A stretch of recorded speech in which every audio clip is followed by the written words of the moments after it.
Ya. Baik, sekarang pilihan calon kepala daerah, silakan Mas. Ya, oke. Jadi saya lanjutkan bagian elektabilitas ini.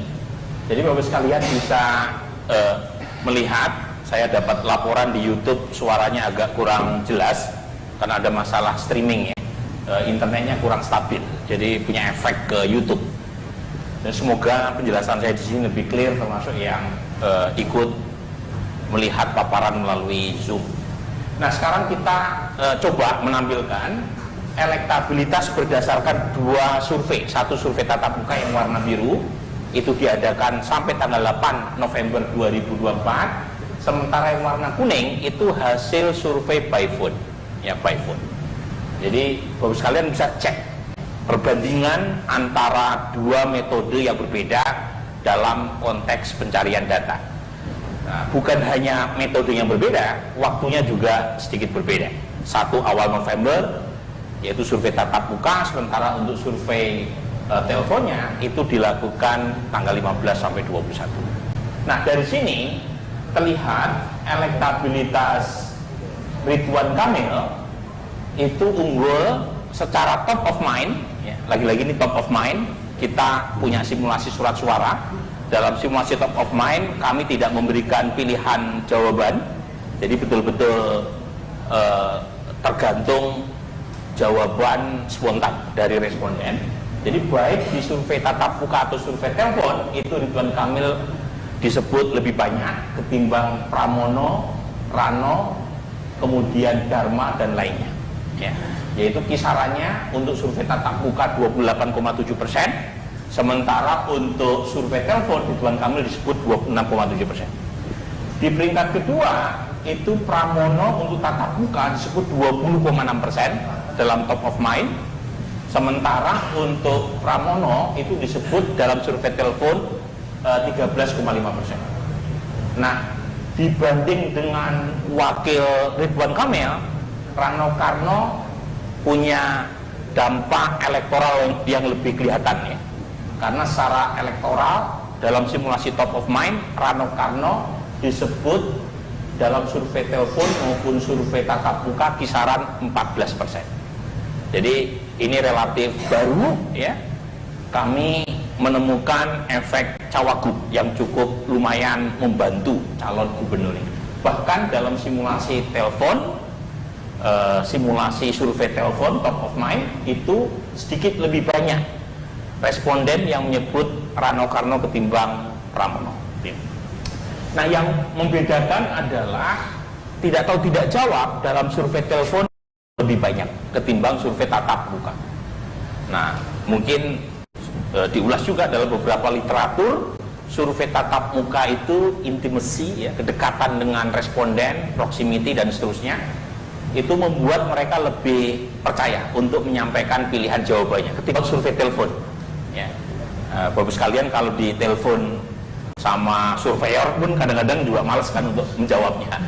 Nah, di sini paling tidak kita punya informasi hampir 60% lumayan responden yang mau jawab secara top of mind tanpa diberikan kisi-kisi siapa calon gubernur yang dipilih. Tetapi lagi-lagi selisih 30% di survei tatap muka yang tidak mau jawab, sementara di survei telepon 42% itu selisih yang signifikan. Nah, kita masuk berikutnya, yaitu berkaitan dengan simulasi 6 nama ya, 6 nama. Nah, dalam 6 nama ini bukan hanya calon gubernur yang kita tampilkan dalam pilihan jawaban, tapi juga calon wakilnya. Dan lagi-lagi kami tampilkan dua hasil dari dua survei yang berbeda, satu tatap muka, satu by phone, dalam waktu yang berbeda pula. Jadi misalnya Ridwan Kamil dalam simulasi ini juga relatif lebih unggul ketimbang nama yang lain. Tapi lagi-lagi kami harus sebut berkali-kali, simulasi ini bukan simulasi yang paling mendekati dengan kertas suara. Dan nanti akan kita tampilkan di bagian akhir ya. Jadi ini simulasi untuk menguji konsistensi antar simulasi yang kita tanyakan berkaitan dengan elektabilitas. Dan kembali tidak terjadi perbedaan antara Ridwan Kamil dengan di survei tatap muka maupun survei telepon. tetapi ada indikasi peningkatan sedikit meskipun tidak signifikan jawaban terhadap Ridwan Kamil dalam survei telepon, ya. Survei telepon 35,8, sementara survei tatap muka yang menyebut nama yang memilih Ridwan Kamil sebagai calon gubernur itu 34,4%. Di peringkat kedua itu di survei tatap muka adalah Pramono, ya, itu 24,4%, dan kembali Rano Karno disebut dalam jumlah yang signifikan sebagai calon yang akan dipilih di survei tatap muka, dan lebih-lebih di survei telepon. Di survei telepon ada 22,3% yang menyebut Rano Karno, bahkan lebih banyak ketimbang yang menyebut Pramono dalam simulasi 6 nama. Dan ini agak mirip dengan survei LSI ya, yang dirilis terakhir ya. Jadi lagi-lagi LSI juga menemukan pola Rano Karno itu lebih kuat ya, daya tariknya secara elektoral ketimbang Pramono ya. Kemudian TTTJ tidak berbeda dalam hal ini ya. Ketika simulasi diberikan daftar nama 6 calon itu antara tatap muka maupun telepon tidak berbeda. Next. Nah, ini 3 nama, kebetulan hanya tatap muka yang kita tampilkan karena lagi-lagi ya, karena tadi kalau 3 nama calon gubernur itu efek Rano Karno dan calon wakil yang lain belum kelihatan. Jadi kita tidak tampilkan. Nah, elektabilitasnya makin menipis ya, karena suara Rano Karno itu sepertinya sudah sebagian besar masuk ke Pramono, karena Pramono adalah calon gubernurnya ya. Kemudian yang berikutnya kita tanyakan alasan. Next. Jadi setelah mereka memilih 3 nama calon gubernur ya, apa alasan mereka, next mas, memilih calon gubernur yang barusan mereka sebutkan? Nah, itu ada beberapa alasan. Yang pertama adalah berpengalaman di pemerintahan, itu sekitar 28,8% ya. Jadi, nah pertanyaannya 28,8% itu cenderung kemana? Nah, kita temukan mereka yang memilih karena alasan berpengalaman di pemerintahan itu 39,9%-nya itu menyebut Ridwan Kamil, sementara 20,9%-nya menyebut Pramono Anung. Jadi kalau alasan memilihnya itu berpengalaman di pemerintahan itu lebih menguntungkan Ridwan Kamil, mungkin kan. Kaget. Saya kaget. Oke. Jadi mungkin karena Ridwan Kamil mantan gubernur, ya, kemudian juga mantan wali kota Bandung. Pramono sendiri juga kita tahu lama di pemerintahan, tetapi bukan sebagai kepala daerah, tetapi setidaknya dia punya asosiasi juga sebagai orang yang dianggap punya pengalaman di pemerintahan. Kemudian 13,7% itu menyebut alasan memilih gubernur karena sudah ada bukti nyata hasil kerjanya, dan di situ yang diuntungkan kalau pemilih menyebut variabel ini itu adalah Ridwan Kamil. Nah, sementara kalau menyebut perhatian sama rakyat itu ada 8,5%. Kalau kita cross tabulasi itu yang sedikit lebih banyak memilih Pramono Anung ketimbang Ridwan Kamil. Jadi Pramono dianggap lebih punya perhatian sama rakyat ketimbang Ridwan Kamil. Mungkin dipanggil Budiman nih. Ini atau dimatikan? Oke. Ini ada masalah dengan audio. Ya. Matiin aja kali. Nanti diambil dari Zoom aja. Oke. Berikutnya adalah simulasi yang paling mendekati dengan surat suara ya. Next. Nah, ini dia. Jadi ini simulasi surat suara yang paling dekat dengan apa yang akan dihadapi oleh pemilih di Jakarta tanggal 27 ya.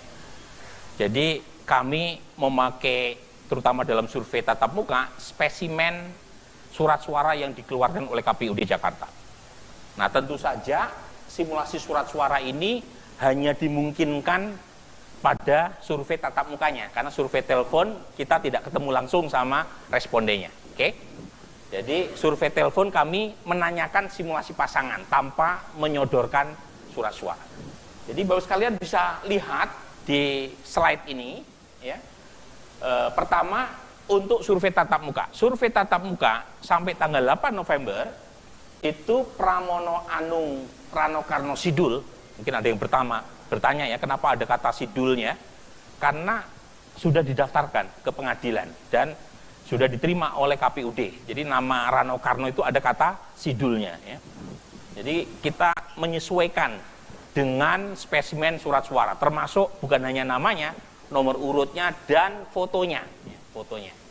Jadi bisa dilihat di situ, misalnya Dharma Kun nomor urut 2, Ridwan Kamil Suswono nomor urut 1, kemudian Pramono Rano Karno nomor urut 3. Nah, survei tatap muka itu selisih antara Pramono Dul dengan Ridwan Kamil Suswono itu dalam margin of error. Saya kembali mengingatkan survei tatap muka 1600, margin of errornya adalah 2,5%. Artinya selisih antara Pramono dengan Ridwan Kamil itu dalam rentang margin of error yaitu 2 kali 2,5, yaitu 5%. Kalau pengen signifikan, itu selisihnya harus di atas 5%. Selisih dalam survei tatap muka ini itu tidak kita temukan ya, selisih di atas 5%, tetapi dalam margin of error. Jadi meskipun Pramono dan Rano Karno unggul, tetapi keunggulannya tidak signifikan dalam survei tatap muka. Jadi kami tidak menemukan bukti yang meyakinkan bahwa Pramono dan karenanya dalam realitanya ya, itu bisa saja dibaca sebaliknya. Nah, ini konteksnya yang survei Jawa Tengah. Ya kan kebetulan indikator dipertanyakan kenapa surveinya beda dengan SMRC. Ya. SMRC yang menempati peringkat yang di atas, sedikit di atas adalah Andika, sementara indikator Lutfi. Tetapi karena perbedaan SMRC dan indikator dalam margin of error, itu kemungkinan bertukar posisi itu secara statistik mungkin saja. Karena tidak signifikan secara statistik. Demikian juga dengan ini. Jadi kita nggak bisa mengatakan Pramono unggul dibanding Ridwan Kamil atau sebaliknya. Nah, kemudian kita punya data survei telepon yang dilakukan lebih mutakhir, tanggal 15 sampai tanggal 21 November.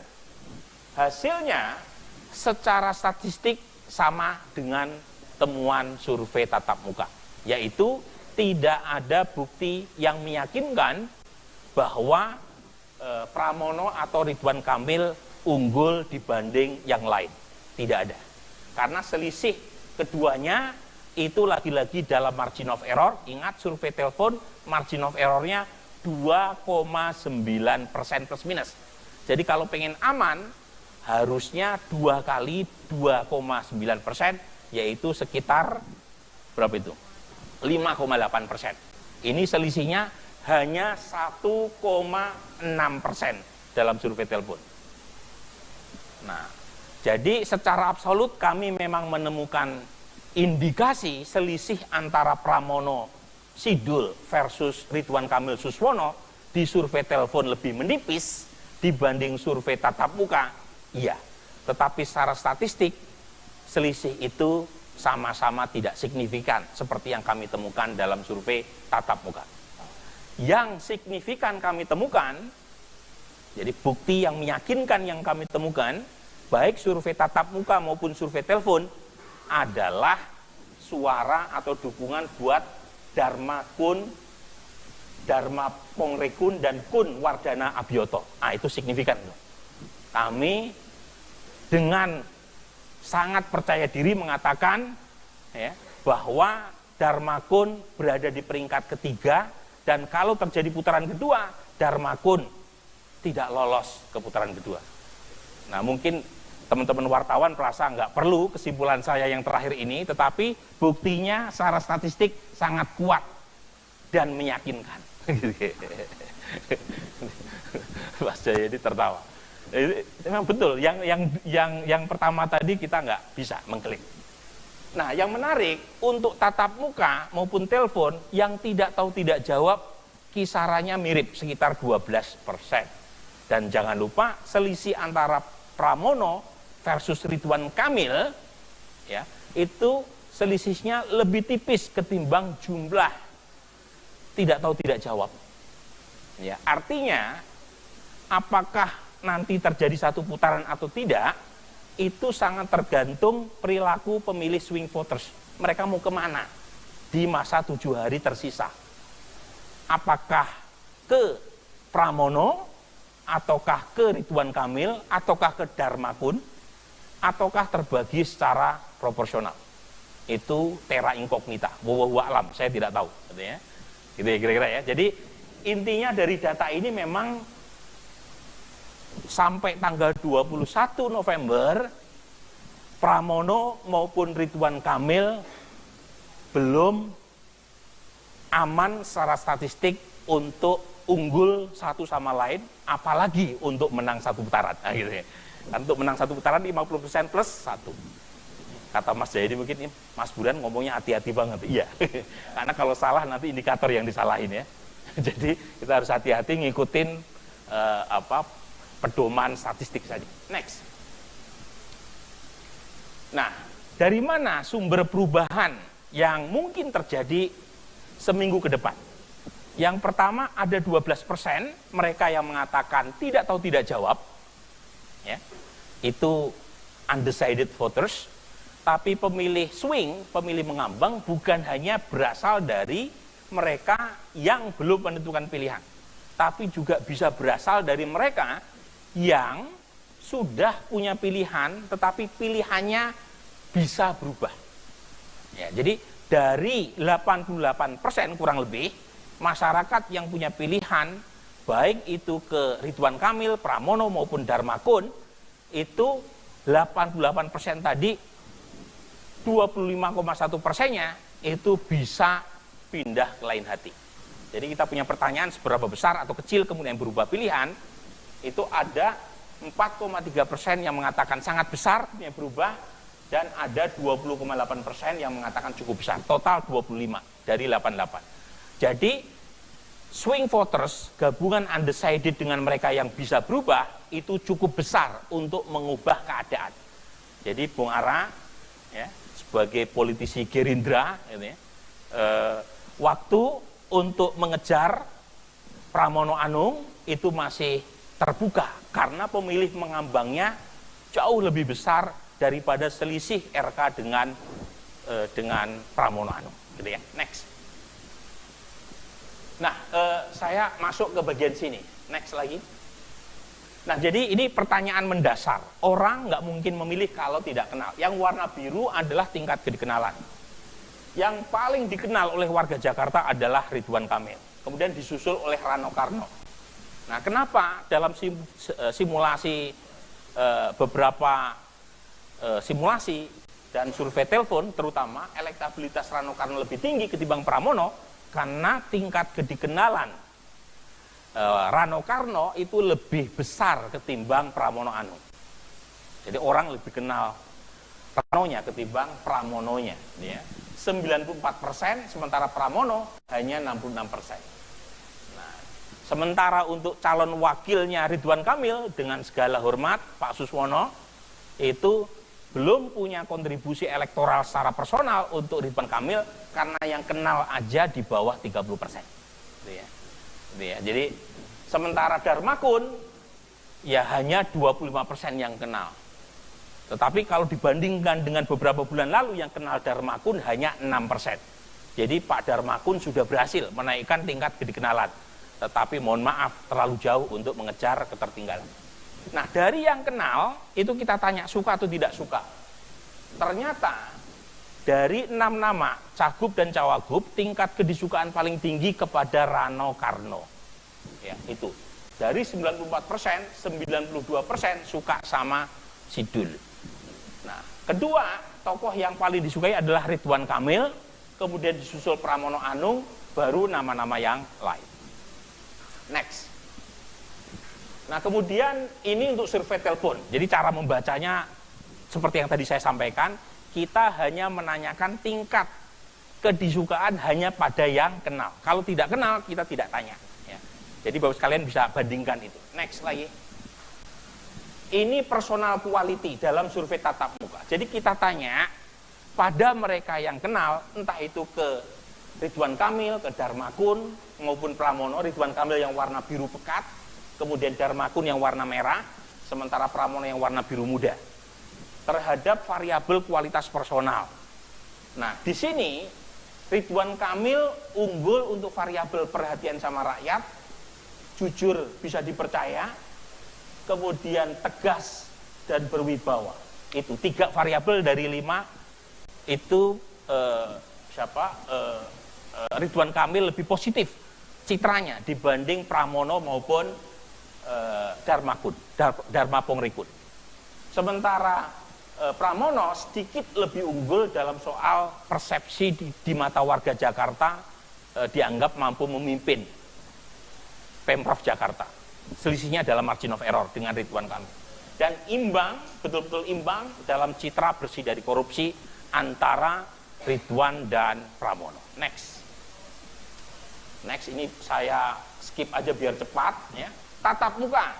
Menurut warga, survei tatap muka sampai awal November, itu yang unggul adalah Pramono dibanding Ridwan Kamil. Ya, mungkin nanti lewat dorongan Bang Ara, Ridwan Kamil bisa lebih intensif. Ini kan survei sampai awal November. Ya. Jadi pertanyaan di survei telepon berkaitan ini tidak ada, karena survei telepon punya keterbatasan jumlah pertanyaan. Kalau kita ditanya lebih dari 15 menit, dimatiin kan. Jadi kita nanyanya nggak bisa sebanyak survei tatap muka. Next. Ini berkaitan dengan sosialisasi via TV, imbang antara Pramono dan Ridwan Kamil. Jadi mengapa tipis bedanya elektabilitasnya? Karena sosialisasinya juga relatif sangat kompetitif antara kedua nama. Dan kurang begitu kompetitif buat Dharma Pongrikun. Next. Ini berita online. Di sini Ridwan Kamil